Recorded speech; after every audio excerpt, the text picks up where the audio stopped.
Pemerintah Cina geger. Sebuah makam kuno ditemukan tersembunyi di balik tembok legendaris negara itu. Tapi yang bikin dunia tercengang, makam ini diduga milik seorang nabi yang tak tercatat dalam kitab suci manapun. Siapa dia sebenarnya? Dan mengapa jasadnya berada di wilayah yang tak pernah dikenal sebagai tanah kenabian? Tahun 2025 mencatat sebuah peristiwa yang mengguncang Cina, bahkan dunia. Semua berawal dari sebuah kejadian tak terduga. Sebagian dari tembok besar Cina runtuh karena longsor besar yang melanda wilayah utara Provinsi Hebei. Pemerintah setempat awalnya menganggap peristiwa ini hanya sebagai bencana alam biasa.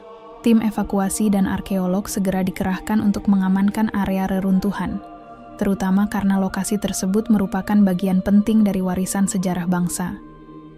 Namun saat proses penggalian dimulai, para arkeolog menemukan sesuatu yang tidak biasa.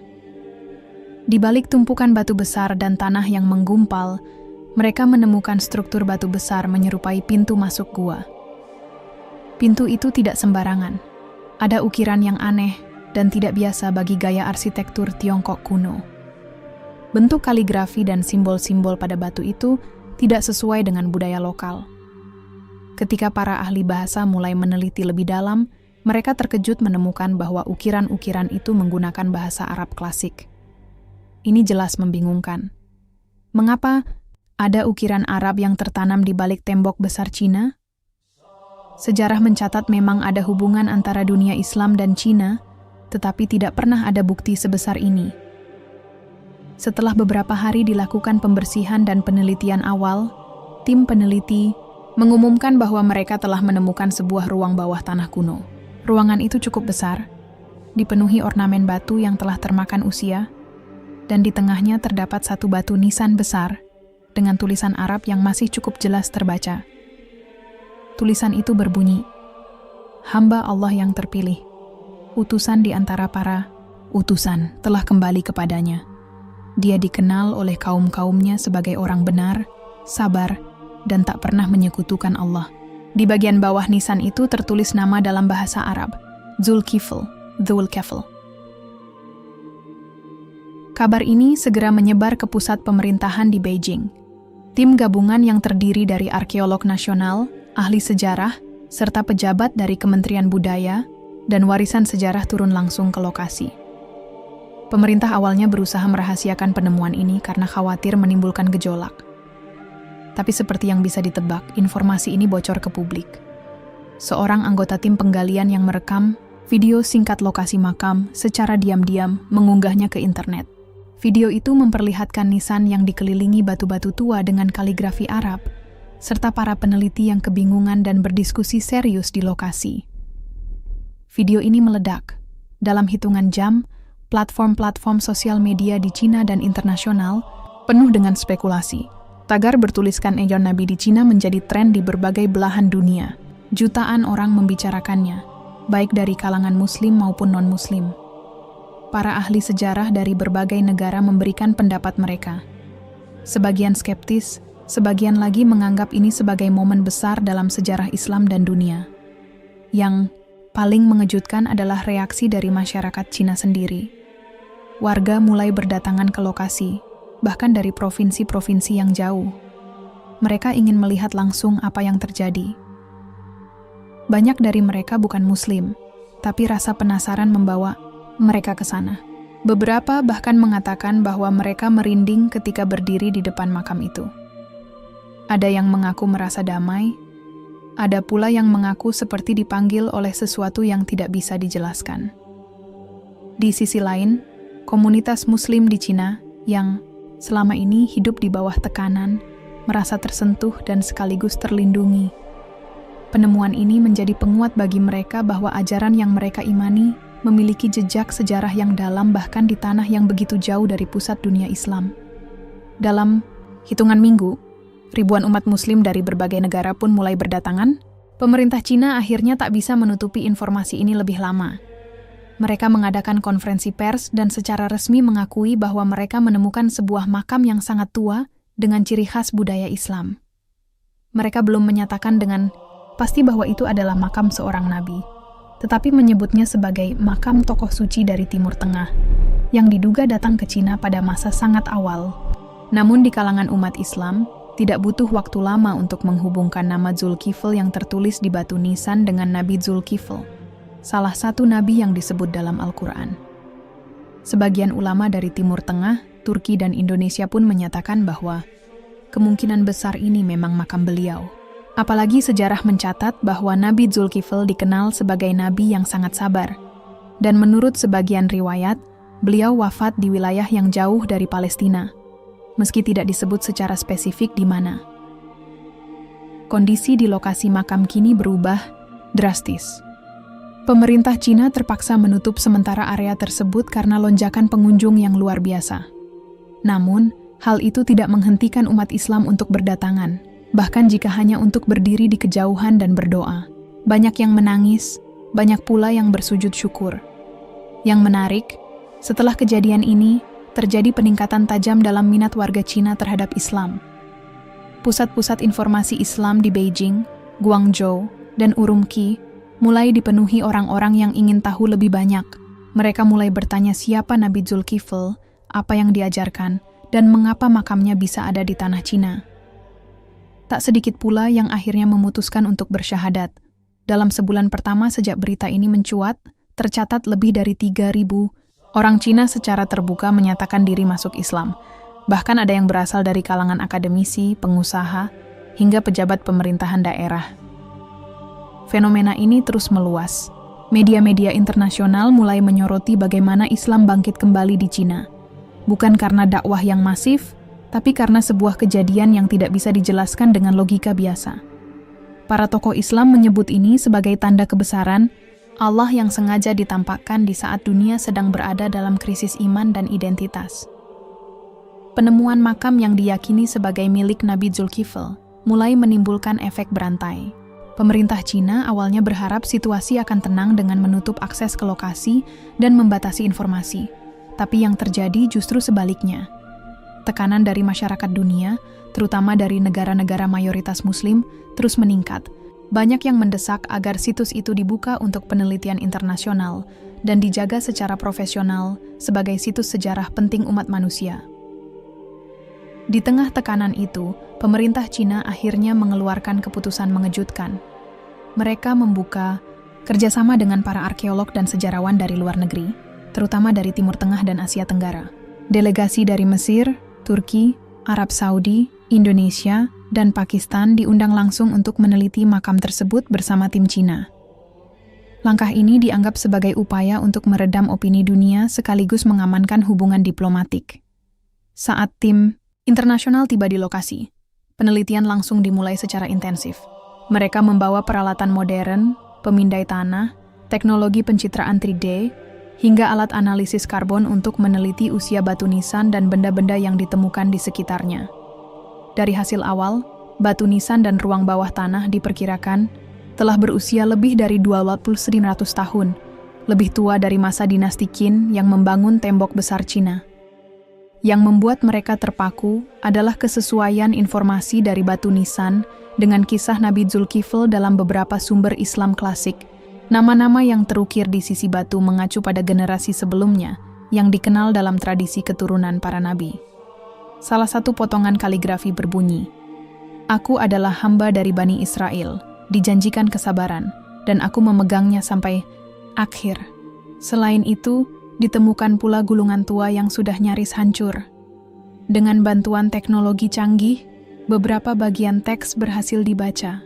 Teks itu bukan dalam bahasa Arab atau Cina, melainkan semacam dialek Aram kuno, bahasa yang juga digunakan oleh bangsa Yahudi kuno di Timur Tengah. Gulungan itu tampaknya merupakan catatan dari para pengikut Nabi Zulkifl yang ditulis sesaat sebelum atau setelah wafatnya beliau. Salah satu terjemahan menyebutkan, "Kami menyelamatkan diri dari kehancuran di barat dan berjalan ke arah matahari terbit, hingga kami temukan lembah damai yang dijaga tembok tinggi." Kalimat ini membuat sebagian peneliti menduga bahwa Nabi Zulkifl dan pengikutnya melarikan diri dari suatu konflik besar dan akhirnya menetap di kawasan timur jauh, yang kini dikenal sebagai wilayah Cina Utara. Di luar situs makam, para peneliti mulai mencari bukti-bukti pendukung di daerah sekitar. Ternyata, Tidak jauh dari lokasi makam, terdapat desa terpencil yang dihuni oleh komunitas kecil yang mengaku memiliki asal-usul dari barat jauh. Mereka memiliki tradisi turun-temurun yang tak lazim untuk budaya Cina. Salah satu tradisi mereka adalah berpuasa dari matahari terbit hingga terbenam, dan menyembah satu Tuhan yang tak berwujud. Mereka tidak menyebut nama Allah karena keterbatasan bahasa. Tapi dalam ritual mereka, sebutan yang digunakan memiliki akar yang dekat dengan bahasa Ibrani dan Arab. Seorang sesepuh desa mengatakan bahwa leluhur mereka adalah orang-orang yang datang dari padang gurun, yang membawa ajaran untuk hidup sederhana, sabar, dan tidak menyembah berhala. Ajaran ini secara mengejutkan sangat mirip dengan nilai-nilai tauhid dalam Islam. Penemuan ini membuat dunia akademik gegar. Berbagai universitas dan lembaga sejarah berlomba untuk menerbitkan makalah ilmiah, menganalisis ulang peta migrasi para nabi, dan membandingkan kisah-kisah dari kitab suci dengan artefak yang ditemukan. Teori bahwa beberapa nabi pernah melakukan perjalanan jauh hingga ke wilayah Asia Timur mulai mendapat perhatian serius. Sementara itu, masyarakat umum tidak tinggal diam. Tayangan dokumenter, video YouTube, dan podcast tentang penemuan ini bermunculan di mana-mana. Topik tentang Nabi Zulkifl menjadi viral di platform-platform digital dan menarik jutaan penonton dari seluruh dunia. Banyak yang mulai belajar kembali kisah para nabi dalam Islam, termasuk mereka yang sebelumnya tak tertarik sama sekali pada topik agama. Tak sedikit pula orang-orang non-muslim yang mengaku mulai tertarik pada Islam sejak penemuan ini. Salah, satu tokoh publik Cina, seorang selebritas berpengaruh, secara terbuka mengungkapkan ketertarikannya pada ajaran Islam setelah mengunjungi lokasi makam. Ia mengatakan bahwa saat berada di dekat nisan itu, dirinya merasa damai dan merinding. Beberapa minggu kemudian, ia mengunggah video pendek yang menunjukkan dirinya mengucap 2 kalimat syahadat. Video itu viral dan membuat jutaan orang tersentuh. Efek domino ini menciptakan suasana sosial baru di Cina. Diskusi tentang Islam kini tidak lagi dianggap tabu di ruang publik.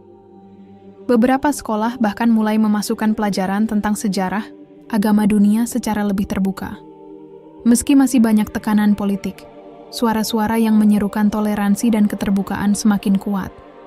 Namun, tidak semua pihak senang dengan perubahan ini.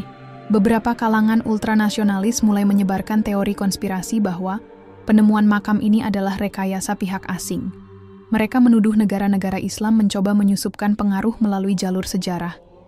Tapi tuduhan itu tidak didukung bukti kuat, dan masyarakat justru makin penasaran untuk mencari kebenaran sendiri. Pemerintah Cina akhirnya membentuk tim khusus yang bertugas menjaga situs makam, sekaligus mengawasi arus wisatawan dan peneliti. Mereka juga membangun museum kecil tak jauh dari lokasi untuk menampung temuan arkeologi dan menyajikan informasi secara netral. Namun, satu hal yang mereka tak bisa kendalikan adalah perubahan cara pandang masyarakat. Apa yang awalnya dianggap sebagai reruntuhan biasa, ternyata menjadi awal dari babak baru dalam sejarah umat manusia. Bukan hanya tentang arkeologi, tapi tentang jati diri, keyakinan, dan hubungan spiritual antara masa lalu dan masa kini. Dan kini, pertanyaan besar mulai muncul. Apakah hanya Nabi Zulkifl yang pernah menjejakkan kaki di timur jauh? Ataukah ada nabi-nabi lain yang juga meninggalkan jejak mereka di tempat yang tak pernah kita duga sebelumnya? Setelah makam yang diduga milik Nabi Zulkifl ditemukan, tim peneliti gabungan dari berbagai negara mulai memfokuskan riset ke satu pertanyaan besar. Bagaimana bisa seorang nabi Bani Israel mencapai wilayah yang begitu jauh di Asia Timur? Tidak. Ada catatan sejarah resmi dari peradaban Cina kuno yang menyebut secara langsung tentang kedatangan bangsa asing yang membawa ajaran monoteisme. Namun, beberapa artefak kuno dan catatan lokal yang sebelumnya diabaikan kini mulai diperiksa kembali. Salah satu ahli sejarah dari Turki, Dr. Ayhan Selçuk, mengangkat temuan menarik dari dinasti kuno bernama Zhao. Dalam salah satu naskah kuno yang disimpan di perpustakaan rahasia di Chengdu, tercatat cerita tentang orang bijak dari arah barat yang tinggal di balik tembok dan mengajarkan kesabaran kepada rakyat miskin. Tulisan itu tidak menyebut nama, tapi karakteristik dan waktunya sangat cocok dengan periode yang diperkirakan sebagai masa hidup Nabi Zulkifl. Dr. Ayhan bahkan menunjukkan bahwa dalam cerita tersebut, sang bijak tinggal di lembah tenang, bersama sekelompok kecil pengikut, dan dikenal suka beribadah di malam hari dan menghindari kekerasan. Sementara itu, tim peneliti dari Indonesia, dipimpin oleh Profesor Lutfi Adnan, menemukan kemiripan pola migrasi dengan kisah penyebaran ajaran Islam yang dilakukan para wali. Ia berpendapat, jika para wali bisa menembus wilayah Nusantara dengan budaya dan bahasa yang berbeda, maka bukan hal mustahil bila seorang nabi yang gigih dan diberi tugas oleh Tuhan mampu menembus wilayah Tiongkok dalam pelariannya dari penindasan. Di lokasi makam, penggalian lanjutan membongkar lebih banyak bukti. Ditemukan struktur bangunan yang menyerupai rumah ibadah kecil. Dindingnya menghadap ke arah barat, ke arah Makkah, meskipun struktur bangunan ini diduga dibangun jauh sebelum masa Nabi Muhammad. Di dalam bangunan itu, terdapat ukiran simbolik berbentuk telapak tangan menghadap ke atas. Dalam banyak budaya Semitik, ini merupakan lambang penyerahan diri kepada Tuhan. Yang paling menarik adalah temuan sebuah batu pipih bertuliskan aksara campuran.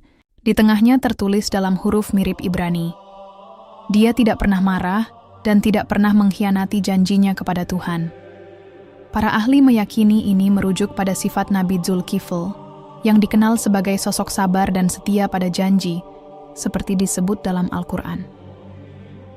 Sementara itu, suasana di Cina mulai berubah. Masyarakat lokal, khususnya di wilayah sekitar situs, mulai tertarik mempelajari Islam secara serius. Beberapa komunitas lokal yang sebelumnya menganggap makam tersebut hanya situs sejarah biasa, kini mulai menjaganya dengan lebih hormat.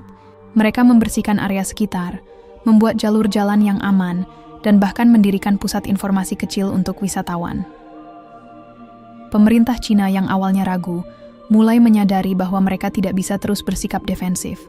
Terlalu banyak perhatian internasional tertuju pada temuan ini. Selain itu, jumlah wisatawan yang datang ke daerah tersebut meningkat tajam. Hotel dan restoran mendadak penuh, ekonomi lokal tumbuh pesat, dan pemerintah mulai melihat ini sebagai peluang pariwisata religius yang potensial. Namun, ada juga pihak-pihak yang merasa terancam. Beberapa kalangan akademik di Cina mempertanyakan kebenaran temuan ini dan mengklaim bahwa penelitian terlalu bias secara religius. Mereka mendesak agar dilakukan kajian ulang dengan pendekatan yang lebih netral. Namun, setiap kali upaya itu dilakukan, bukti-bukti baru justru menguatkan kemungkinan bahwa makam itu memang milik seorang tokoh besar dari wilayah barat. Di luar Cina, dunia Islam bereaksi dengan penuh semangat. Di berbagai masjid dan sekolah, Islam, kisah Nabi Zulkifl, kembali diajarkan dengan semangat baru. Banyak ustaz dan guru agama mengaitkan temuan ini sebagai penguat iman dan bukti bahwa sejarah para nabi sangat luas, bahkan mungkin belum sepenuhnya terungkap. Salah satu reaksi paling menyentuh datang dari Yaman. Seorang ulama tua bernama Syekh Maqdisi menyampaikan khutbah Jumat di hadapan ribuan jamaah. Dalam khutbahnya, ia berkata, "Jika Zulkifl benar sampai ke ujung dunia timur, maka kita umat Islam pun harus yakin bahwa dakwah dan cahaya kebenaran itu tidak mengenal batas wilayah. Ini adalah pengingat bahwa para nabi adalah teladan global, bukan hanya milik satu bangsa atau satu tempat." Beberapa negara muslim bahkan mulai menjalin kerjasama resmi dengan Cina untuk mengembangkan situs tersebut sebagai pusat penelitian peradaban Islam awal. Universitas Al-Azhar dari Mesir mengirimkan tim khusus yang fokus pada kajian naskah kuno, sementara Universitas Islam Madinah membuka program pertukaran pelajar dengan kampus-kampus di Beijing dan Xi'an. Di balik semua kegembiraan ini, muncul pertanyaan penting dari sebagian umat Islam. Jika ini benar-benar makam seorang nabi, bagaimana kita seharusnya bersikap? Apakah boleh dikunjungi layaknya wisata? Apakah tidak khawatir malah jatuh ke dalam pengagungan berlebihan? Pertanyaan-pertanyaan ini memicu diskusi serius di kalangan ulama. Mayoritas sepakat bahwa jika dilakukan dengan niat mempelajari sejarah dan memperkuat iman, kunjungan ke makam seperti itu sah-sah saja. Tapi mereka juga mengingatkan agar umat Islam tidak terjebak dalam ritual yang menyimpang dari ajaran Islam, seperti memohon-mohon atau meminta keberkahan dari makam. Beberapa ulama bahkan melihat ini sebagai tanda-tanda zaman. Bukan dalam arti kiamat sudah dekat, tapi lebih kepada kebangkitan semangat umat Islam untuk menelusuri kembali akar sejarah mereka. Selama ini, banyak yang terlalu fokus pada masa kekhalifahan dan mengabaikan kisah para nabi yang menyebar ke berbagai wilayah bumi. Tak lama setelah itu, pemerintah Cina menyelenggarakan simposium internasional bertema Jejak Peradaban Monoteis di Timur Jauh. Dalam acara tersebut, tokoh-tokoh dari berbagai agama diundang untuk berdialog, saling bertukar pandangan, dan membahas pentingnya toleransi antar budaya. Simposium itu menjadi bukti bahwa dari sebuah makam kuno yang nyaris terlupakan, dunia bisa diajak duduk bersama dan mencari titik temu. Malam itu, langit di sekitar makam tampak tenang. Cahaya lampu-lampu kecil menyinari jalur menuju batu nisan yang kini dijaga ketat. Di kejauhan, suara anak-anak desa terdengar melantunkan ayat-ayat Al-Quran yang mereka pelajari dari relawan dakwah yang mulai berdatangan. Dan di tengah semua perubahan itu, satu hal menjadi jelas. Sejarah tidak pernah mati. Ia hanya menunggu waktu untuk kembali ditemukan. Dan ketika saat itu tiba, ia akan berbicara lebih keras dari semua yang pernah ditulis di buku teks. Setelah perhatian dunia tertuju pada temuan makam misterius di balik tembok besar Cina, dunia arkeologi dan keilmuan agama memasuki fase baru. Kali ini, fokus tidak hanya pada makam itu sendiri, tapi pada kemungkinan jejak-jejak lain dari peradaban atau komunitas yang dibangun oleh nabi yang diduga sebagai Zulkifl. Tim peneliti mulai memetakan radius hingga puluhan kilometer dari lokasi makam untuk mencari petunjuk lanjutan. Di sebuah desa kecil yang terletak di selatan lokasi makam, penduduk lokal menunjukkan kepada tim peneliti sebuah gua yang sejak ratusan tahun lalu dianggap tempat suci. Tidak ada yang tahu pasti siapa yang pertama kali tinggal di sana. Tapi menurut cerita turun-temurun, tempat itu dulunya menjadi tempat bermeditasi seseorang dari jauh yang mengajarkan ajaran moral yang sangat berbeda dari ajaran nenek moyang mereka saat itu. Gua tersebut sangat sederhana, namun di dinding-dindingnya terdapat ukiran yang menakjubkan. Bukan seni Tiongkok kuno, melainkan pola-pola khas Timur Tengah. Pohon kurma, gambar unta, dan simbol bintang berujung 5 yang sering dijumpai dalam artefak Islam awal. Di tengah gua, terdapat batu besar yang terlihat seperti tempat duduk atau tempat sholat. Arah duduknya pun menghadap ke barat. Ketika peneliti membawa alat pemindai tanah dan mendeteksi lapisan-lapisan yang tersembunyi di bawah gua, mereka menemukan sisa-sisa kayu hangus, tulang binatang kurban, dan pecahan tembikar yang mengandung sisa zaitun. Semua ini menguatkan dugaan bahwa gua itu memang digunakan oleh seseorang yang berasal dari kawasan barat. Tim peneliti asal Maroko yang dipimpin oleh Dr. Yasmina Khodari menyebutkan, ini sangat jarang terjadi. Kita tidak pernah menemukan bukti bahwa peradaban Timur Tengah kuno pernah mencapai sejauh ini. Tapi semua bukti ini benar-benar membuka pandangan baru. Sementara itu, pemerintah Cina mulai membentuk badan khusus untuk mengatur semua penelitian dan pengelolaan situs makam. Mereka menyadari bahwa semakin dalam penggalian dilakukan, semakin banyak keterlibatan internasional yang akan terjadi. Maka, koordinasi dengan UNESCO dan organisasi-organisasi Islam dunia mulai dilakukan. Protokol ziarah, perlindungan situs, dan pengaturan kunjungan mulai dibahas secara serius. Media dunia juga tak henti-hentinya memberitakan perkembangan ini. Di banyak stasiun televisi Timur Tengah, kisah Nabi Zulkifl yang sebelumnya tidak terlalu dikenal kini menjadi sorotan utama. Ceramah-ceramah para ulama besar mulai mengangkat kisah ini sebagai contoh perjuangan Nabi yang tak dikenal banyak orang, namun memiliki peran besar. Ustaz Abdul Muiz dari Indonesia mengatakan dalam siaran televisi nasional, temuan ini bukan hanya tentang sejarah, tapi juga tentang semangat. Kita sering lupa bahwa para nabi itu diutus bukan hanya untuk satu tempat, tapi bisa saja menyebar luas, bahkan ke tempat yang tak pernah kita duga. Ini adalah pelajaran besar bagi kita untuk membuka wawasan, bukan mempersempitnya. Salah satu kejadian yang menggetarkan hati datang dari wilayah Xinjiang.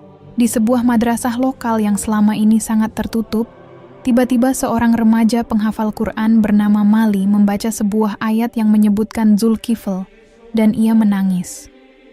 Ketika ditanya kenapa, ia berkata, "Saya merasa sangat dekat dengan beliau. Seperti ada cahaya yang turun ketika saya membaca ayat itu." Fenomena ini membuat banyak orang mulai percaya bahwa temuan makam ini bukan kebetulan.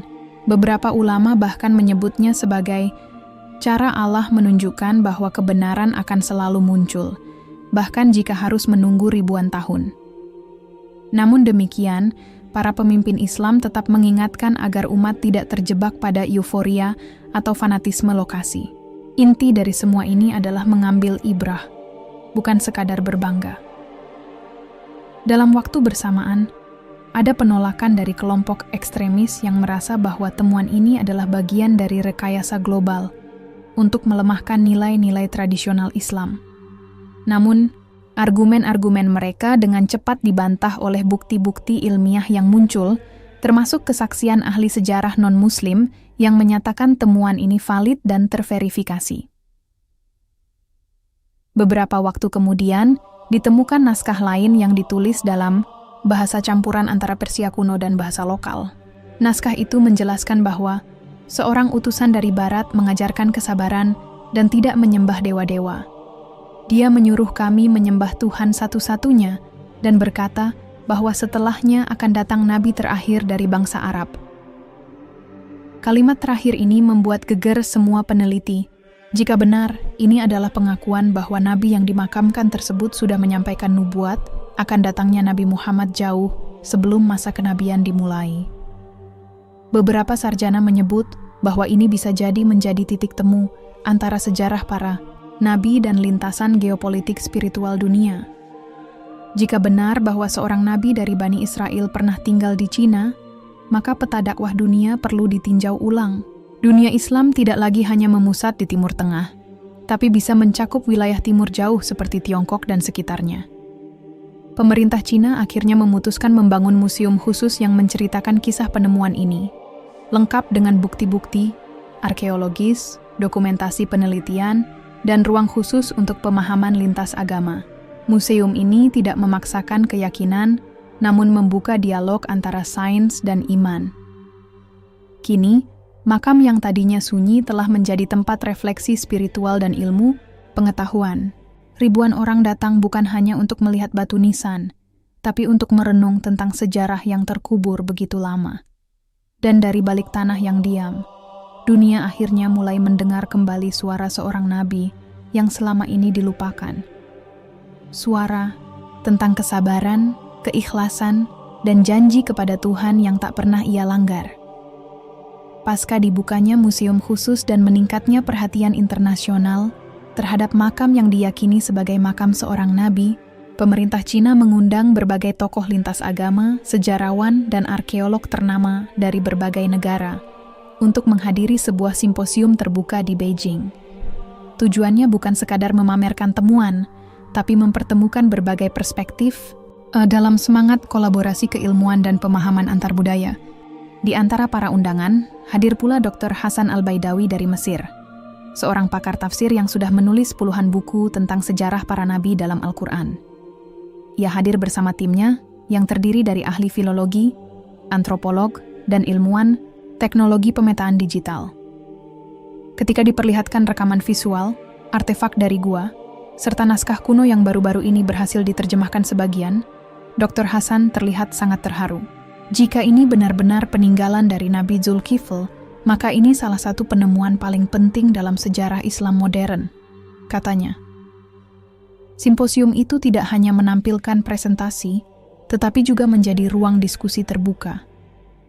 Ada debat panjang soal metodologi penelitian, keabsahan data, hingga nilai-nilai universal dari pesan yang disampaikan oleh Nabi tersebut. Yang menarik, sebagian besar peserta non-Muslim tidak mempersoalkan identitas kenabian, tapi justru fokus pada nilai-nilai ajarannya yang mengajarkan kesabaran, keadilan, dan tauhid. Seorang profesor asal Jerman, Dr. Ulrich Meyer, yang ahli dalam sejarah Timur Jauh, menyampaikan pendapat mengejutkan. Ia berkata, jika Cina benar-benar pernah menjadi tempat tinggal seorang nabi dari Timur Tengah, maka banyak hal dalam sejarah lokal yang harus ditafsir ulang. Bisa jadi beberapa aspek moral dalam budaya Cina kuno sebenarnya adalah pengaruh dari ajaran monoteisme yang tidak tercatat secara resmi. Pernyataan ini langsung memicu perhatian publik. banyak orang mulai menggali kembali kisah-kisah rakyat yang selama ini dianggap mitos. Salah satunya adalah legenda tentang seorang lelaki asing yang menolak menyembah langit dan dewa-dewa, yang hidup sederhana dan mengajarkan agar manusia hanya menyembah satu Tuhan. Kisah ini sering disebut-sebut dalam literatur kuno di beberapa wilayah Cina, namun selalu dianggap fiksi atau cerita rakyat biasa.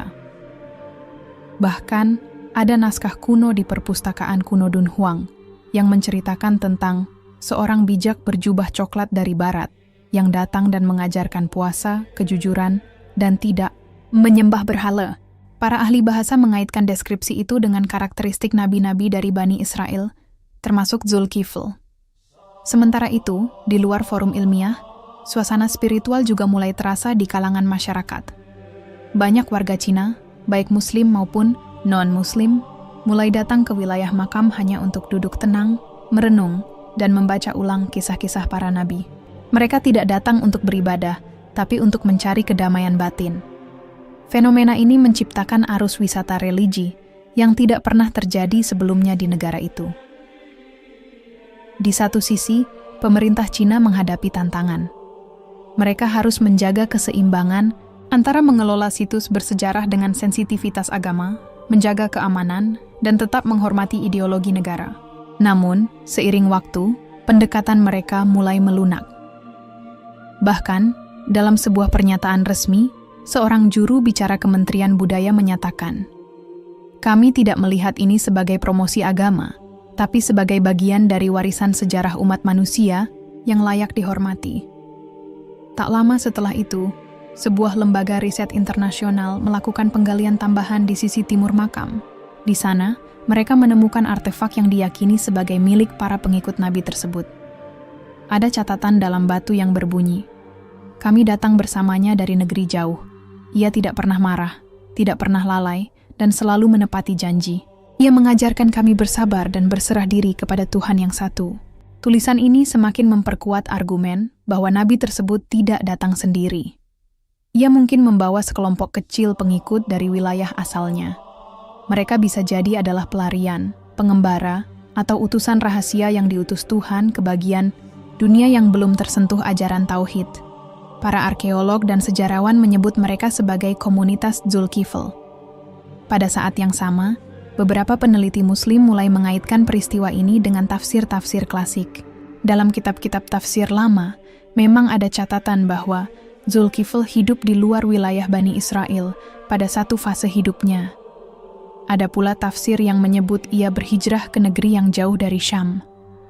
Namun karena kurang data sejarah, tafsir itu tidak terlalu diangkat. Kini, temuan ini memberi dukungan nyata bahwa kemungkinan hijrah itu memang benar-benar terjadi, dan tempat tujuannya adalah wilayah Tiongkok.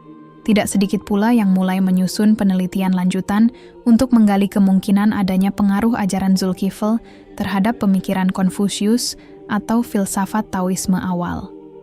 Walaupun belum ada kesimpulan pasti, tetapi banyak konsep seperti keadilan, pengendalian diri, dan etika hidup sederhana yang terasa selaras. Di hari terakhir simposium, seluruh peserta diajak mengunjungi langsung situs makam. Mereka diminta mengenakan pakaian khusus, menjaga kesopanan, dan tidak mengangkat suara. Di sana suasana sangat hening. Sebagian pengunjung terlihat menangis, sebagian lain terdiam dalam kekaguman. Bahkan yang bukan muslim pun mengaku merasakan semacam kehadiran spiritual yang kuat di tempat itu. Dalam perjalanan kembali, Dr. Hasan menulis dalam catatannya, "Ini bukan hanya perjalanan ke makam seorang nabi. Ini perjalanan menelusuri sisi lain dari sejarah manusia yang selama ini kita abaikan. Ternyata, wahyu bisa saja turun di tempat yang tidak kita sangka. Dan kebenaran kadang terkubur sangat dalam, menunggu saatnya untuk bangkit kembali." Beberapa bulan setelah simposium internasional di Beijing, gaung penemuan makam Nabi itu tak juga surut. Bahkan, perhatian dunia justru semakin besar. Lembaga-lembaga berita global mulai mengangkat laporan mendalam, dan banyak tokoh agama dari berbagai penjuru dunia ingin melihat langsung situs tersebut. Namun, di balik sorotan media dan kehebohan publik, sebuah tim kecil dari Lembaga Riset Islam Internasional LRII, justru memilih bergerak diam-diam. Mereka dipimpin oleh Profesor Mardani Al-Faruqi, seorang peneliti asal Indonesia yang dikenal tenang dan teliti. Profesor Mardani tidak datang untuk mencari popularitas. Tujuan utamanya sederhana, membuktikan kebenaran secara ilmiah tanpa membiarkan emosi atau sensasi ikut mencampuri penilaian. Tim ini mendapat izin khusus dari pemerintah Cina untuk memeriksa situs makam selama 2 minggu penuh, termasuk bagian-bagian gua dan terowongan bawah tanah yang belum dijamah oleh tim sebelumnya. Salah satu hal yang menarik perhatian mereka adalah adanya sistem ventilasi kuno yang mengarah langsung ke dalam gua. Ventilasi ini tidak dibuat sembarangan. Ukurannya seragam, sudut kemiringannya presisi, dan jalurnya mengikuti arah cahaya matahari pagi. Ini menunjukkan bahwa orang yang membangunnya memiliki pengetahuan teknik dan astronomi, ujar Profesor Mardani. Selama penelitian itu, mereka menemukan satu ruang tersembunyi yang sebelumnya tertutup batu besar. Setelah membuka jalan masuk, secara hati-hati mereka mendapati ruang kecil dengan tembok berukir. Di sana terdapat lukisan dinding yang memperlihatkan sosok berjanggut dengan tangan mengarah ke langit, dikelilingi oleh sekelompok orang yang mendengarkan. Di bawahnya tertulis dalam aksara kuno lokal. Dia datang dari arah barat dan menyampaikan bahwa Tuhan hanya satu. Bagi Profesor Mardani, ini seperti potongan terakhir dari puzzle yang selama ini mereka cari. Ia menyadari bahwa misi dakwah, para nabi tak pernah terikat satu wilayah saja. Mereka bisa saja dikirim ke tempat-tempat yang jauh, yang bahkan belum mengenal huruf, demi menyampaikan pesan tauhid. Namun, dari penemuan ruang rahasia itu, tim juga menyadari bahwa makam ini bukan sekadar tempat peristirahatan seorang nabi. Ini adalah pusat komunitas spiritual pada zamannya. Ada sistem tempat tinggal, ruang ibadah, bahkan tempat belajar di sekitar gua utama. Para peneliti menyimpulkan bahwa nabi ini memimpin sekelompok kecil masyarakat yang hidup terpencil, mungkin karena menghindari tekanan politik atau keagamaan pada masa itu. Sementara itu, pemerintah Cina menghadapi dilema baru.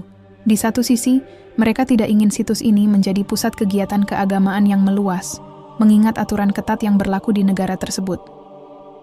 Di sisi lain, mereka tak bisa membendung arus masyarakat lokal yang datang untuk melihat dan merenung. Beberapa warga bahkan mulai menyebut tempat itu sebagai lembah kebenaran, karena menganggap bahwa orang yang dikuburkan di sana membawa ajaran yang lurus, adil, dan penuh kasih sayang. Fenomena ini mulai menyebar ke berbagai kota. Orang-orang mulai membaca kisah para nabi, baik dari Al-Quran maupun dari sumber-sumber sejarah kuno.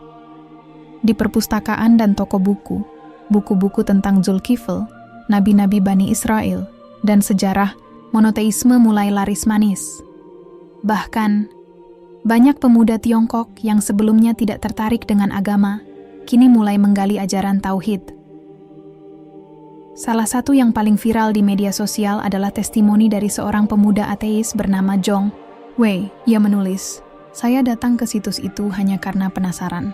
Tapi saat berdiri di depan makam dan membaca kisah hidup orang yang dikubur di situ, saya merasa seperti tersentuh oleh sesuatu yang tak terlihat.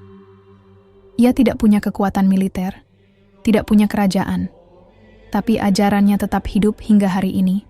Mungkin ini yang disebut kekuatan kebenaran."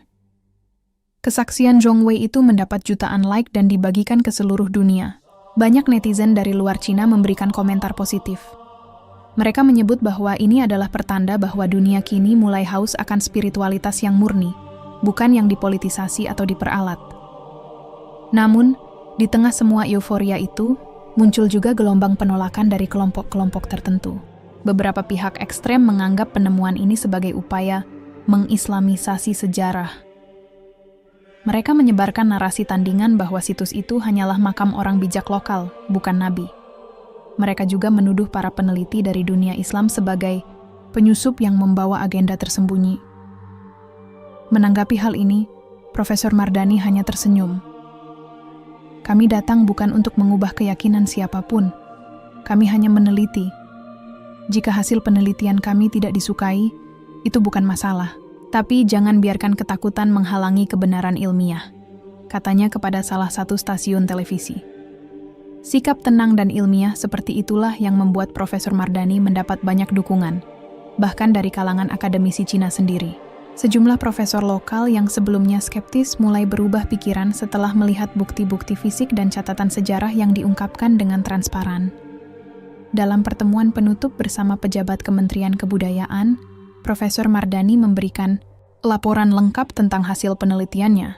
Ia menutup laporannya dengan satu kalimat sederhana. Kadang, yang kita anggap sebagai cerita lama, ternyata adalah fakta sejarah yang tertimbun waktu. Dan Tuhan selalu punya cara untuk mengingatkan manusia, kapanpun dia mau. Dengan laporan itu, pemerintah Cina akhirnya memutuskan untuk menetapkan situs tersebut sebagai zona warisan sejarah dan kebijaksanaan spiritual. Status ini memberi perlindungan hukum yang kuat, sekaligus memungkinkan adanya kegiatan edukatif yang bersifat terbuka, namun tetap terkontrol. Kini, tempat itu bukan hanya menjadi lokasi penelitian arkeologi, tapi juga simbol pertemuan antara ilmu pengetahuan, sejarah, dan pencarian makna hidup. Bagi banyak orang, ini bukan sekadar makam kuno, tapi pintu menuju kesadaran baru bahwa Tuhan bisa mengutus siapapun, kemanapun, untuk menyampaikan cahayanya. Sejak makam Nabi itu diresmikan sebagai zona warisan sejarah dan kebijaksanaan spiritual, arus kunjungan dari luar negeri meningkat drastis. Setiap harinya, ratusan pengunjung dari berbagai latar belakang berdatangan. Ada yang datang sebagai peneliti, ada juga yang datang karena ingin tahu, dan tak sedikit pula yang datang karena merasa hatinya terpanggil. Namun di tengah kepadatan pengunjung dan sorotan internasional, ada satu hal yang mulai menarik perhatian para arkeolog dan peneliti bahasa kuno. Saat tim Profesor Mardani sedang merapikan laporan akhir dan memindai ulang struktur batuan di sekitar terowongan lama, mereka tak sengaja menemukan sebuah lorong kecil tersembunyi di balik salah satu dinding bebatuan. Lorong itu tertutup oleh lempengan batu datar yang terlihat seperti bagian alami dari gua. Butuh waktu 2 hari untuk membukanya dengan hati-hati, karena ada kekhawatiran akan merusak struktur di dalamnya. Begitu berhasil dibuka, lorong itu membawa mereka ke sebuah ruangan bawah tanah yang benar-benar berbeda dari area lain. Ukirannya lebih halus, suhunya lebih sejuk, dan di dindingnya tertulis rangkaian simbol serta tulisan yang belum pernah dijumpai sebelumnya dalam penelitian situs ini. Setelah dibersihkan, mereka menyadari bahwa ini adalah semacam ruang arsip atau ruang pribadi. Di tengah ruangan, ada kotak batu kecil setinggi pinggang, yang di atasnya diletakkan semacam wadah dari logam tipis. Ketika wadah itu dibuka, mereka menemukan gulungan kulit yang tampaknya berasal dari zaman sangat lama. Tulisan di atasnya sangat rapi, menggunakan tinta hitam dan merah. Beberapa kata terlihat familiar dalam aksara Semitik kuno yang kemudian dicocokkan oleh tim ahli dari Mesir dan Suriah. Hasil awalnya mengejutkan. Gulungan itu berisi penggalan doa, petunjuk ibadah, dan pesan moral yang sangat dekat dengan nilai-nilai Islam, meski ditulis jauh sebelum kedatangan Nabi Muhammad. Salah satu bagian yang paling membuat heboh adalah penggalan yang berbunyi, "Akan datang seorang yang lahir dari padang gersang, membawa wahyu dari langit, menyempurnakan jalan para saudara kami yang lebih dulu diutus." Kalimat itu dianggap oleh beberapa peneliti sebagai nubuat yang sangat jelas tentang kedatangan Rasul terakhir. Sebagian menyamakan isi tulisan ini dengan nubuat serupa yang pernah ditemukan di Laut Mati dalam gulungan Qumran, yang selama ini diyakini berasal dari kaum Essene. Pemerintah Cina langsung mengamankan ruangan itu dan membentuk tim khusus lintas negara untuk memverifikasi keaslian naskah tersebut. Prosesnya ketat, menggunakan teknologi modern seperti penanggalan karbon, pemindaian spektrografi tinta, dan pengujian bahan kulit. Hasil awal dari uji laboratorium menunjukkan bahwa naskah tersebut memang sangat tua, kemungkinan berasal dari serat lisan 100.000 tahun sebelum Masehi. Temuan ini bukan hanya memperkuat bahwa makam itu adalah milik seorang nabi dari zaman kuno, tetapi juga membuka wacana baru tentang hubungan antar nabi dan penyatuan ajaran tauhid dari masa ke masa. Dalam sebuah konferensi terbatas, Profesor Mardani menjelaskan, ini adalah bukti bahwa risalah para nabi tidak saling bertentangan. Mereka membawa satu pesan, hanya berbeda waktu dan tempat. Dan kini, dari tempat yang jauh seperti Cina, kita melihat serpihan-serpihan sejarah itu bersatu kembali. Namun, seiring popularitas penemuan baru itu, muncul gelombang reaksi lain dari kalangan akademisi dan politisi barat. Beberapa menuduh bahwa narasi nubuat Nabi terakhir ini terlalu menguntungkan Islam. Mereka mendesak agar interpretasi keagamaan dibatasi dan proses kajian dikembalikan sepenuhnya ke ranah arkeologi dan sejarah. Menanggapi hal ini, pemerintah Cina tetap netral. Mereka tidak menyebut nama nabi tertentu dalam pengumuman resmi, namun tetap menyampaikan bahwa artefak itu mengandung nilai spiritual universal yang mengajarkan keesaan Tuhan dan kedamaian di antara manusia. Sikap ini disambut baik oleh publik, meski tetap membuat banyak kalangan bertanya-tanya. Sementara itu, situs makam mulai mendapat kunjungan khusus dari tokoh-tokoh dunia. Di antaranya adalah seorang ulama besar dari Afrika Utara, pendeta Kristen Ortodoks dari Ethiopia, bahkan seorang rabbi Yahudi liberal dari Amerika Serikat. Mereka semua datang bukan untuk mengklaim, tapi untuk menyaksikan langsung dan berdialog. Salah satu pertemuan paling bersejarah terjadi saat ketiganya berdiri bersama di depan makam, lalu berdoa dengan cara masing-masing, sambil menyampaikan pesan damai di depan media. Momen ini viral dan disebut sebagai Hari Doa Tembok Timur. Media menyebutnya sebagai simbol bahwa manusia dari latar belakang berbeda bisa bersatu saat mereka menghadapi sesuatu yang lebih besar dari sekadar identitas, yaitu kebenaran dan pencarian makna hidup. Sementara itu, di kalangan masyarakat awam, cerita-cerita spiritual mulai bermunculan. Beberapa pengunjung mengaku mengalami mimpi aneh setelah mengunjungi makam. Ada yang bermimpi bertemu lelaki tua berjanggut yang hanya berkata satu kalimat, "Tuhanmu satu, maka jangan engkau membagi-baginya."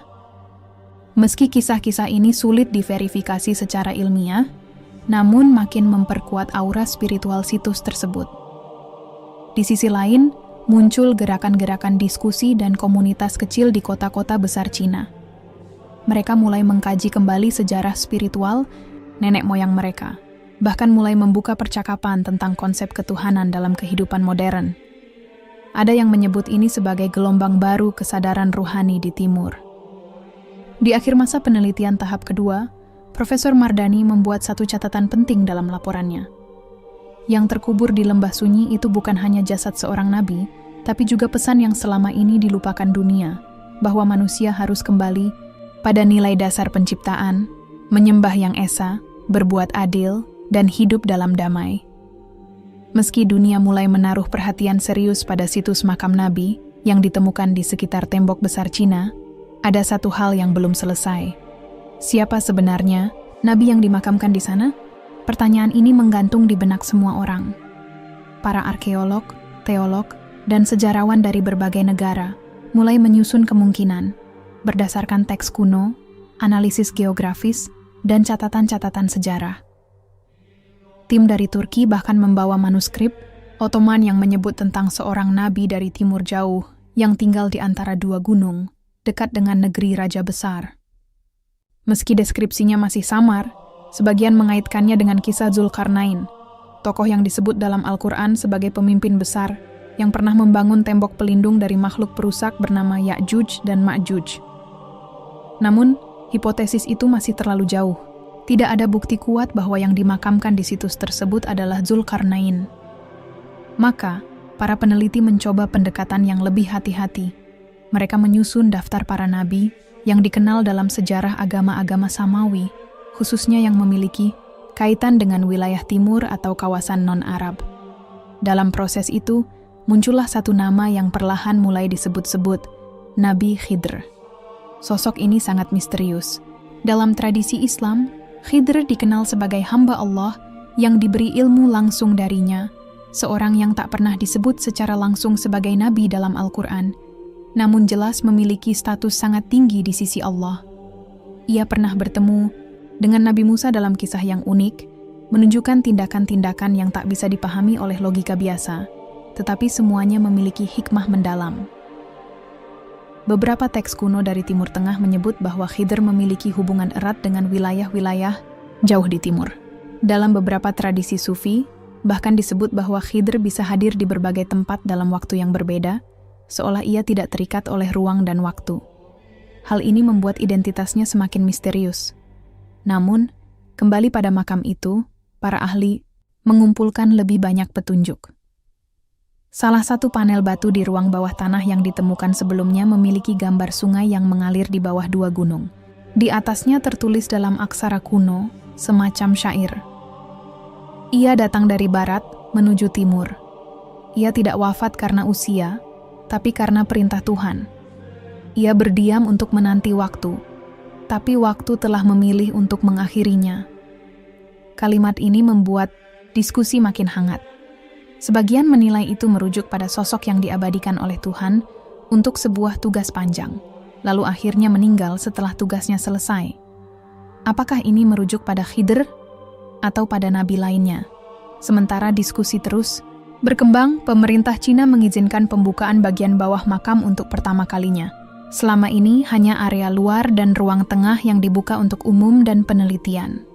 Bagian bawah makam diyakini sebagai ruang inti, tempat di mana jasad disemayamkan.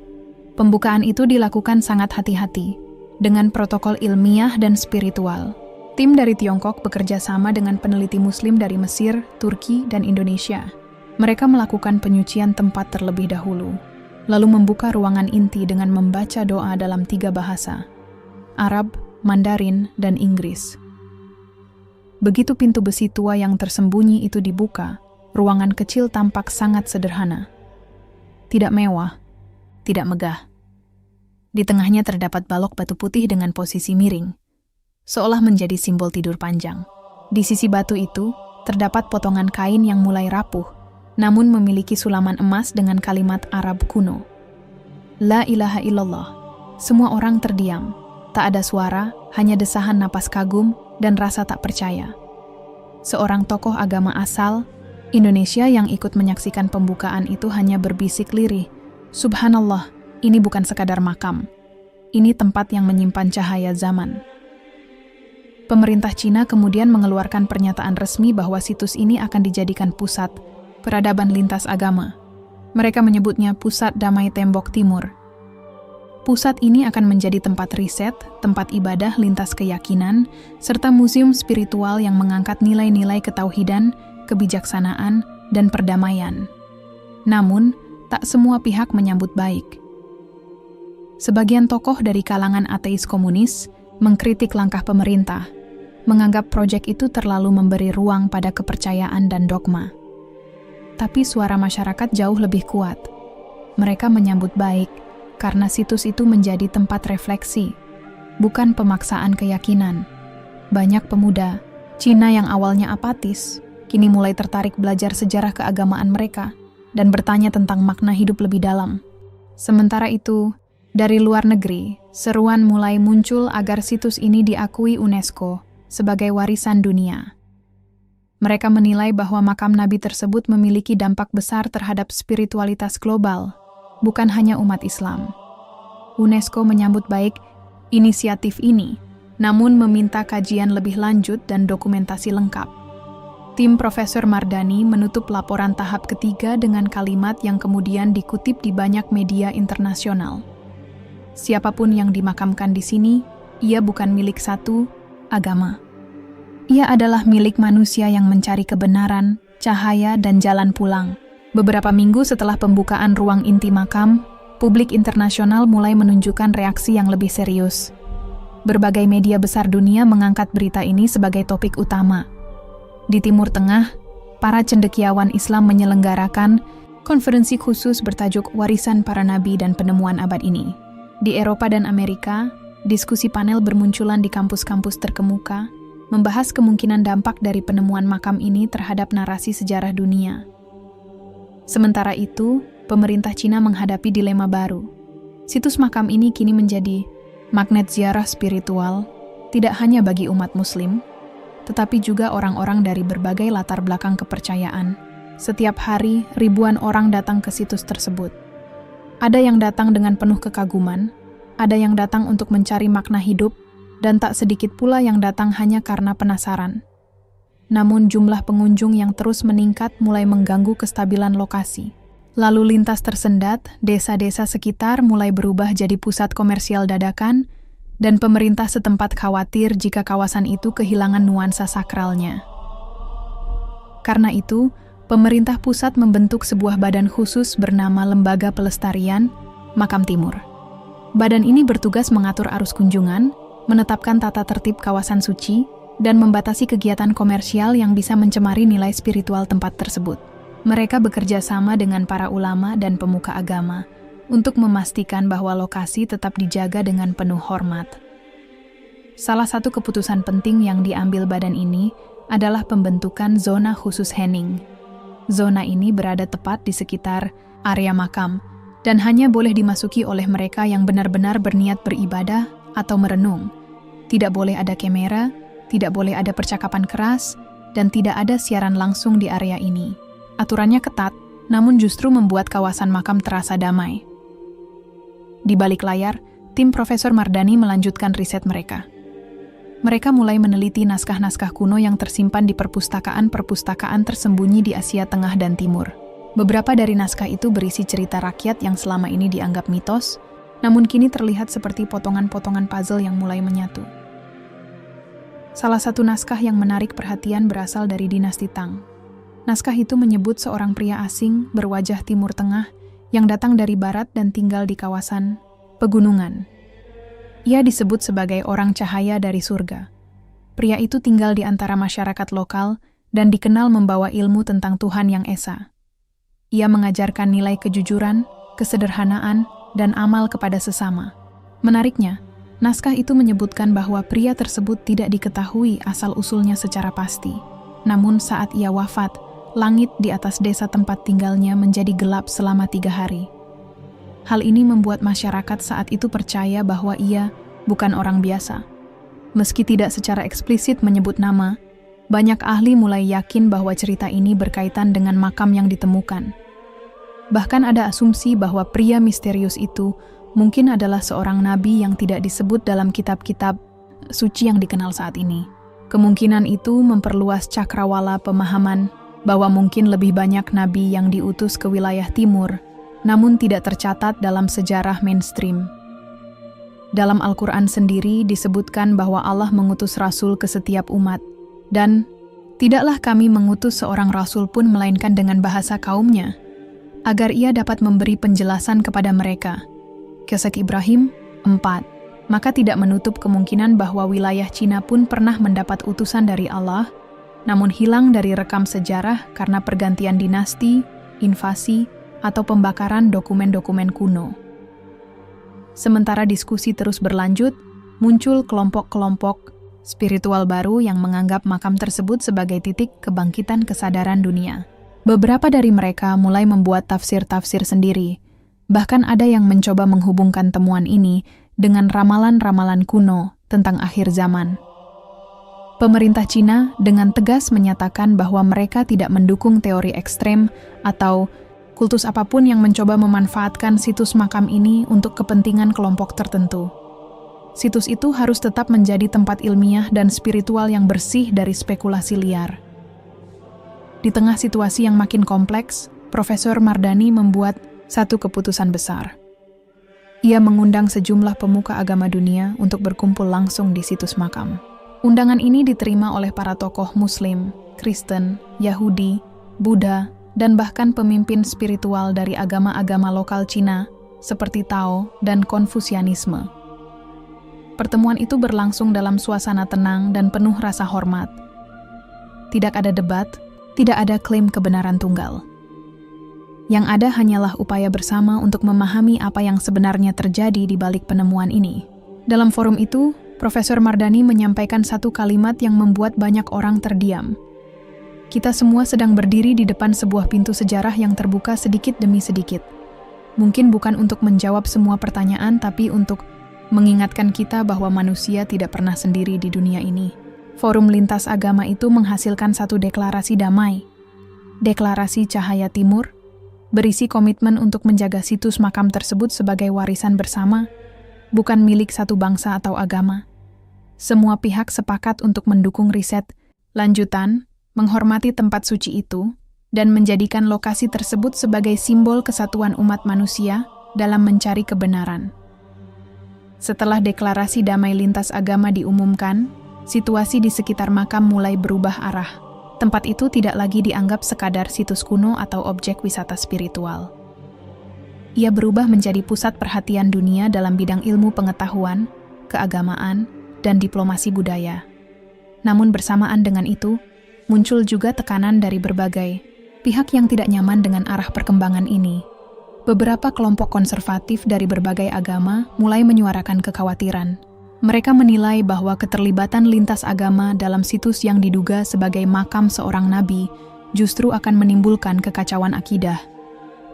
Di sisi lain, kelompok sekuler mengkritik bahwa situs ini terlalu dimonopoli oleh pendekatan religius, padahal seharusnya murni menjadi objek arkeologi ilmiah. Tekanan ini membuat pemerintah Cina kembali melakukan evaluasi menyeluruh. Mereka membentuk komite gabungan yang terdiri dari arkeolog, sejarawan, ahli tafsir agama, serta diplomat budaya. Komite ini bertugas menetapkan batas-batas yang jelas antara nilai ilmiah dan nilai spiritual, sekaligus mencari format pengelolaan yang dapat diterima oleh semua pihak. Sementara itu, Profesor Mardani dan timnya berhasil memperoleh akses ke salah satu manuskrip langka yang baru ditemukan di Tibet. Manuskrip ini ditulis dalam bahasa kuno yang hampir punah dan butuh waktu berminggu-minggu untuk menerjemahkannya. Namun isinya mengejutkan. Dalam naskah itu, tertulis kisah tentang seorang lelaki asing yang datang dari barat jauh, membawa kitab dan ajaran tentang satu Tuhan. Lelaki ini disambut oleh seorang raja lokal yang tertarik pada ajarannya dan memberinya tempat tinggal di pegunungan terpencil agar aman dari gangguan politik. Lelaki itu menghabiskan sisa hidupnya mengajarkan kebijaksanaan, beramal, dan menyembuhkan orang sakit. Ia tidak pernah mengaku sebagai nabi, tetapi masyarakat sekitar meyakini bahwa ia adalah utusan Tuhan karena kedalaman ilmunya dan mukjizat yang menyertainya. Setelah wafat, makamnya dijaga oleh keturunan dari pengikut pertamanya, yang kemudian menyamarkan lokasinya karena takut disalahgunakan oleh penguasa baru setelah keruntuhan kerajaan tersebut. Selama ribuan tahun, hanya segelintir orang yang tahu letaknya, sampai akhirnya terkubur dalam debu waktu. Isi naskah ini mendekati deskripsi ruang makam yang ditemukan. Bahkan peta kasar yang tergambar di dalamnya cocok dengan kontur wilayah pegunungan tempat makam itu berada. Fakta ini menambah bobot bahwa penemuan makam bukan kebetulan, melainkan bagian dari sejarah besar yang nyaris terlupakan. Berita ini bocor ke publik internasional, membuat komunitas Muslim semakin yakin bahwa yang ditemukan adalah makam seorang nabi. Meskipun tidak dapat dipastikan siapa namanya, ada kemungkinan ia adalah salah satu nabi yang hanya dikenal oleh kaum lokal pada masanya, sebagaimana disebut dalam Al-Quran, bahwa banyak nabi diutus namun tidak semua diceritakan secara rinci dalam kitab suci.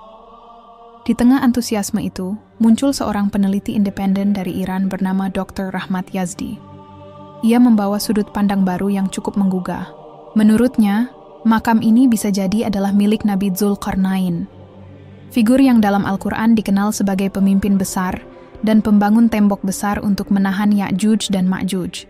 Dr. Rahmat menyampaikan bahwa keberadaan tembok besar yang disebut dalam ayat secara geografis memang cocok dengan lokasi tembok Cina, dan bahwa kisah dalam kitab suci mungkin terhubung dengan lokasi penemuan ini. Namun klaim ini menimbulkan perdebatan baru. Banyak ulama menolak mengidentifikasi nama Nabi secara gegabah tanpa dalil yang jelas. Namun setidaknya hipotesis itu membuka ruang diskusi baru dan menggairahkan kembali kajian tafsir modern terhadap ayat-ayat Al-Quran yang selama ini dianggap misterius. Sementara itu, UNESCO menyatakan ketertarikannya untuk menetapkan makam ini sebagai warisan dunia. Namun prosesnya tidak mudah. Beberapa negara mempertanyakan apakah tempat yang sensitif secara spiritual pantas dijadikan objek budaya global. Bahkan sempat terjadi pertemuan tertutup antara para diplomat dari negara-negara Muslim, Cina, dan lembaga internasional membahas arah pengelolaan jangka panjang situs tersebut. Pada akhirnya, Cina menyetujui untuk menjadikan kawasan makam sebagai zona penelitian dan ziarah internasional. Dalam zona ini, siapapun boleh datang, asalkan mengikuti aturan yang berlaku. Tidak ada politisasi, tidak ada pengkultusan, dan tidak ada penyebaran ajaran di luar konteks sejarah. Langkah ini dipuji banyak pihak karena dianggap mampu menjaga keseimbangan antara nilai spiritual dan nilai akademis. Bahkan beberapa negara mulai mengirimkan tim riset gabungan untuk berkontribusi dalam studi lintas disiplin di sana. Di tengah semua perkembangan ini, satu hal yang terus membuat Profesor Mardani gelisah adalah satu inskripsi yang belum berhasil dipecahkan. Sebuah ukiran kecil di dinding dalam ruang utama makam, dengan bahasa yang tidak dikenali. Timnya menyebutnya sebagai kode batu langit, karena posisi dan bentuknya berbeda dari semua simbol yang pernah mereka temui. Setiap kali Profesor Mardani memandangi ukiran itu, ia merasa ada sesuatu yang ingin disampaikan. Sesuatu yang besar, tapi belum saatnya dibuka. Ia percaya bahwa kunci untuk membuka makna sejati dari makam ini bukan hanya terletak pada artefak atau dokumen kuno, tapi pada kesiapan umat manusia untuk memahami pesan langit dengan hati yang terbuka. Setelah penetapan zona penelitian dan ziarah internasional diumumkan secara resmi, makam tersebut mulai ramai dikunjungi oleh peneliti, peziarah, hingga wartawan dari berbagai negara. Pemerintah Cina menyambut baik kunjungan itu, meski tetap memperketat pengamanan dan membatasi wilayah-wilayah yang boleh diakses. Profesor Mardani memimpin tim riset utama yang menangani penelitian lanjutan di ruang dalam makam. Ia fokus pada satu titik yang selama ini belum terjamah secara menyeluruh. Ukiran aneh di dinding bagian timur ruangan utama yang dijuluki kode batu langit. Simbol-simbolnya sangat tidak biasa. Bukan aksara Arab, bukan Cina kuno, dan bukan pula aksara Ibrani atau Latin.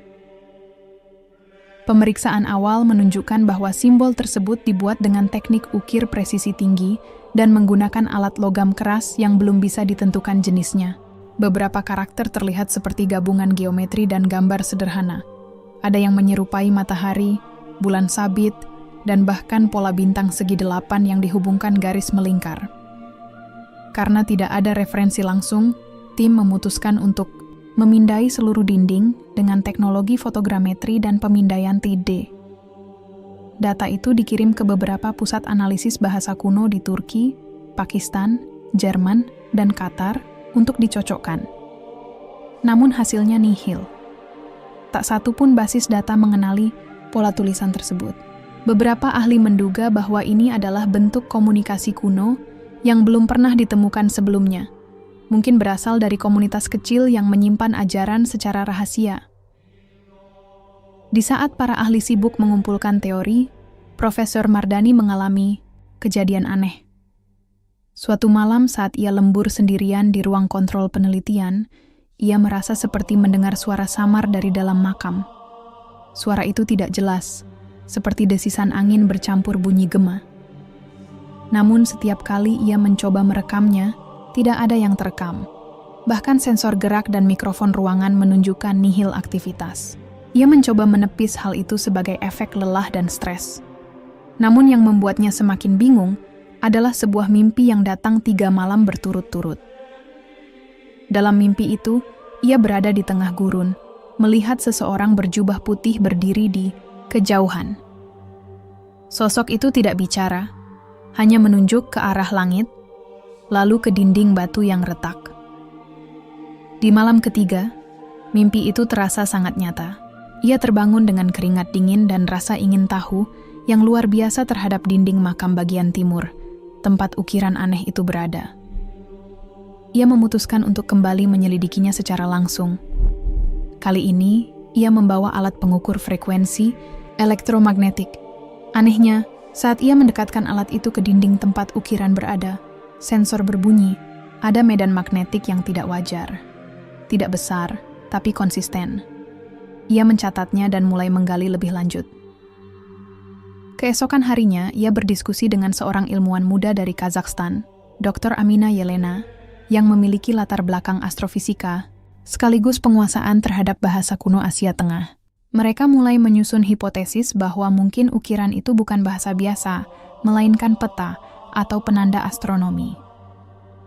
Dr. Amina kemudian membandingkan pola ukiran itu dengan posisi bintang-bintang kuno, seperti yang tercatat dalam manuskrip astronomi, Persia dan Babilonia. Dan benar saja, Pola bintang segi 8 itu mirip dengan konfigurasi bintang yang hanya bisa terlihat pada posisi langit tertentu sekitar 4.000 tahun yang lalu. Penemuan ini mengejutkan semua pihak. Jika ukiran itu benar-benar peta langit, maka itu berarti penghuni makam bukan hanya seorang tokoh spiritual, tapi juga memiliki pengetahuan astronomi yang luar biasa untuk zamannya. Dalam sejarah para nabi, beberapa memang dikisahkan memiliki pengetahuan tentang langit dan bumi. Salah satunya Nabi Idris yang disebut dalam banyak tafsir sebagai orang pertama yang mengenal tulisan, menjahit, dan mengamati pergerakan langit. Kecurigaan mulai mengarah bahwa mungkin ini adalah makam dari nabi yang tidak diceritakan secara mendetail dalam kitab suci, namun memiliki kedalaman ilmu yang besar dan dihormati oleh peradaban lokal. Ini makin diperkuat oleh temuan benda lain di ruang sebelah makam. Sebuah bola batu kecil dengan ukiran garis spiral yang ternyata bisa diputar seperti peta langit portabel. Saat diputar dan disorot cahaya, bayangannya membentuk polarasi bintang. Pernyataan itu disambut tepuk tangan dari para peserta. Banyak pihak mulai memahami bahwa ini bukan sekadar situs spiritual, tapi juga jejak masa lalu yang bisa menjelaskan celah besar dalam peradaban Asia kuno, tentang siapa yang pertama kali membawa ajaran ketuhanan ke wilayah timur, jauh sebelum penyebaran agama-agama besar masuk secara formal. Namun tidak semua pihak senang. Di luar, beberapa media barat mulai menuduh Cina memanfaatkan isu religius ini untuk menarik simpati negara-negara Islam. Sebagian malah menuduh situs ini direkayasa. Mereka menganggap ini sebagai cara baru Cina menunjukkan soft power ke dunia Islam. Sebagai tanggapan, Cina mengizinkan inspeksi terbuka oleh peneliti independen. Beberapa ilmuwan dari Jerman, Australia, dan Arab Saudi diundang untuk melakukan pemeriksaan menyeluruh. Setelah beberapa minggu, mereka pun mengonfirmasi bahwa makam dan seluruh artefaknya autentik dan tidak menunjukkan tanda-tanda rekayasa. Sementara itu, publik muslim di berbagai belahan dunia mulai menaruh perhatian serius. Banyak dai dan ustaz membahas kemungkinan adanya nabi yang dahulu berdakwah di Cina, terutama di wilayah Timur Asia. Ceramah-ceramah tentang Nabi Khidir, Nabi Syu'aib, atau bahkan nabi-nabi misterius yang tak disebutkan namanya dalam Al-Quran, mulai viral. Beberapa di antaranya menghubungkannya dengan ayat, "Dan sesungguhnya telah kami utus beberapa rasul sebelum kamu. Di antara mereka ada yang telah kami ceritakan kepadamu, dan ada pula yang tidak kami ceritakan kepadamu." QS Ghafir 78. Ayat itu digunakan sebagai dasar bahwa bisa saja nabi di dalam makam tersebut adalah salah satu dari nabi yang tidak disebutkan namanya secara eksplisit dalam kitab suci. Di akhir tahun itu, situs makam tersebut resmi dijadikan situs budaya tingkat nasional oleh pemerintah Cina dengan status perlindungan tertinggi. Mereka juga menamai lokasi tersebut sebagai Ling Liangmu atau makam sang pembawa cahaya. Profesor Mardani dan timnya kini tinggal di wilayah sekitar makam. Mereka terus melanjutkan riset sambil mengajar mahasiswa internasional yang tertarik dengan arkeologi kenabian dan sejarah peradaban spiritual Asia. Di dalam hati kecilnya, Profesor Mardani merasa bahwa misi mereka belum selesai. Ia berdiri di depan makam, menatap batu yang masih menyimpan banyak misteri. Dengan nada pelan ia berbisik, "Jika engkau benar seorang utusan Tuhan, kami akan terus mencari kebenaran itu.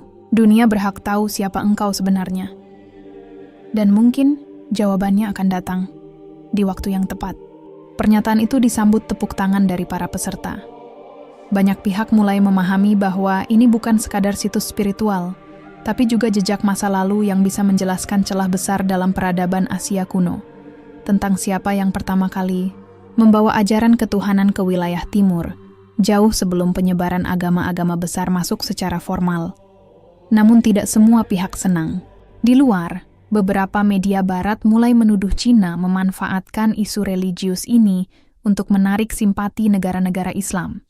Sebagian malah menuduh situs ini direkayasa. Mereka menganggap ini sebagai cara baru Cina menunjukkan soft power ke dunia Islam. Sebagai tanggapan, Cina mengizinkan inspeksi terbuka oleh peneliti independen. Beberapa ilmuwan dari Jerman, Australia, dan Arab Saudi diundang untuk melakukan pemeriksaan menyeluruh. Setelah beberapa minggu, Mereka pun mengonfirmasi bahwa makam dan seluruh artefaknya autentik dan tidak menunjukkan tanda-tanda rekayasa. Sementara itu, publik Muslim di berbagai belahan dunia mulai menaruh perhatian serius. Banyak dai dan ustaz membahas kemungkinan adanya nabi yang dahulu berdakwah di Cina, terutama di wilayah Timur Asia. Ceramah-ceramah tentang Nabi Khidir, Nabi Syu'aib, atau bahkan nabi-nabi misterius yang tak disebutkan namanya dalam Al-Quran, mulai viral. Beberapa di antaranya menghubungkannya dengan ayat, "Dan sesungguhnya telah kami utus beberapa rasul sebelum kamu. Di antara mereka ada yang telah kami ceritakan kepadamu, dan ada pula yang tidak kami ceritakan kepadamu." QS Ghafir 78. Ayat itu digunakan sebagai dasar bahwa bisa saja nabi di dalam makam tersebut adalah salah satu dari nabi yang tidak disebutkan namanya secara eksplisit dalam kitab suci. Di akhir tahun itu, situs makam tersebut resmi dijadikan situs budaya tingkat nasional oleh pemerintah Cina dengan status perlindungan tertinggi. Mereka juga menamai lokasi tersebut sebagai Ling Liangmu atau makam sang pembawa cahaya. Profesor Mardani dan timnya kini tinggal di wilayah sekitar makam. Mereka terus melanjutkan riset sambil mengajar mahasiswa internasional yang tertarik dengan arkeologi kenabian dan sejarah peradaban spiritual Asia. Di dalam hati kecilnya, Profesor Mardani merasa bahwa misi mereka belum selesai. Ia berdiri di depan makam, menatap batu yang masih menyimpan banyak misteri. Dengan nada pelan ia berbisik, "Jika engkau benar seorang utusan Tuhan, kami akan terus mencari kebenaran itu. Dunia berhak tahu siapa engkau sebenarnya." Dan mungkin jawabannya akan datang di waktu yang tepat.